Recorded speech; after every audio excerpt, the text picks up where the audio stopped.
After living in the Philippines for 13 years, I made a huge decision. I packed up my life and moved to Cambodia. Most foreigners dream of retiring in the Philippines, so why would someone leave after more than a decade? In this video, I'll share the real reasons I left, what I loved about the Philippines, and why Cambodia became the better choice for me. If you're thinking about moving to Southeast Asia, whether it's the Philippines, Cambodia, or anywhere else, this story might make you rethink your plans. I spent almost 13 years living in the Philippines, and it became a huge part of my life. I lived in Cavite, Iloilo, and Manila, but most of my time was on Bantayan Island in Cebu, which really felt like home. During my first few years in the Philippines, I was living completely off savings, with no income at all. Later, I worked for about 3 years in an office in Manila, and eventually I switched to remote work for another 7 or 8 years. That freedom allowed me to enjoy island life while still staying connected professionally. I always liked the Philippines, and I still like it today. The people, the lifestyle, and the culture gave me some of the best years of my life. At the same time, I had a dream for the future, to one day retire and run my own hotel. On Bantayan, I even secured a long-term land lease and had plans approved by the municipality in Santa Fe. But when my relationship with my Filipino partner ended, the whole project fell apart. In the Philippines, foreigners cannot fully own a tourism business. You need a local shareholder. And without trust, that dream couldn't move forward. That was the moment I started to rethink my future. The turning point. By the time I was in my late 40s, I had already built a life in the Philippines. I was working remotely, which gave me the freedom to travel, and during those years, I explored many parts of Southeast Asia. A good friend of mine, who had also been living in the Philippines, decided to move to Cambodia. At first, he was in Sihanoukville and kept inviting me to visit. I had never been to Cambodia before, and the idea of taking a vacation in a completely new country really appealed to me. But after a while, he told me Sihanoukville had completely changed. It was turning into one huge construction site, mostly driven by Chinese investment, and the old atmosphere was gone.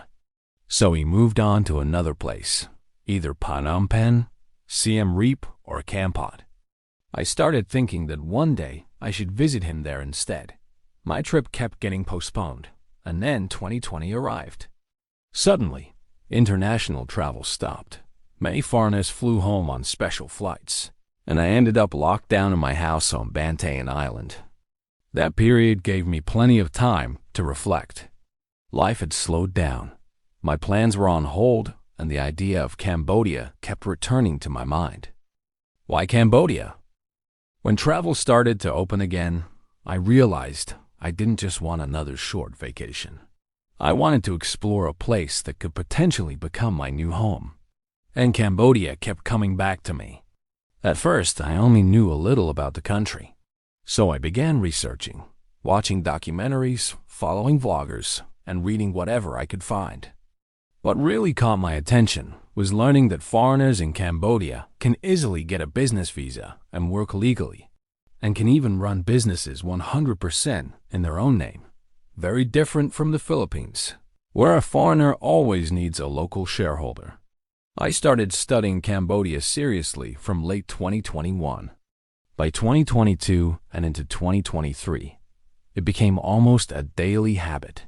I watched vloggers daily, checked real estate listings weekly, and even spoke with agents to understand the market. Originally, I had planned to fly to Cambodia around May 2023. I had agreed to meet a friend who was coming from Florida. Unfortunately, due to some organizational obstacles, I had to postpone my trip. My friend went ahead in May with his Filipina girlfriend and spent a full day with one of my real estate agents, checking out a few properties I was interested in. His insight was incredibly helpful. He had over 20 years of experience running a hotel in Florida, and I had never managed a hotel before or been involved in accommodation business aside from being a guest. His advice gave me a much clearer understanding of the market and what it would take to start something similar in Cambodia. By the time I finally flew there in August 2023, I already had a solid idea of what to expect, and Cambodia felt like a real possibility for the next chapter of my life. Why Siem Reap, not anywhere else? When I started telling people about my plan to move to Cambodia, almost everyone had a different idea of where I should go. Some said Koh Rong, because of the beautiful beaches and the island lifestyle. Others were convinced that Phnom Penh was the only logical choice, the capital, the business hub where most foreigners set up companies. A few even suggested Kampot, a smaller riverside town, laid back, full of tourists and expats, perfect if I wanted a quieter life. But the truth is, none of those options ever felt right for me. For me, there was only one obvious destination: Siem Reap. Why? Because of its cultural background. Because of Angkor Wat and the entire Angkor complex, one of the world's most mysterious and iconic heritage sites.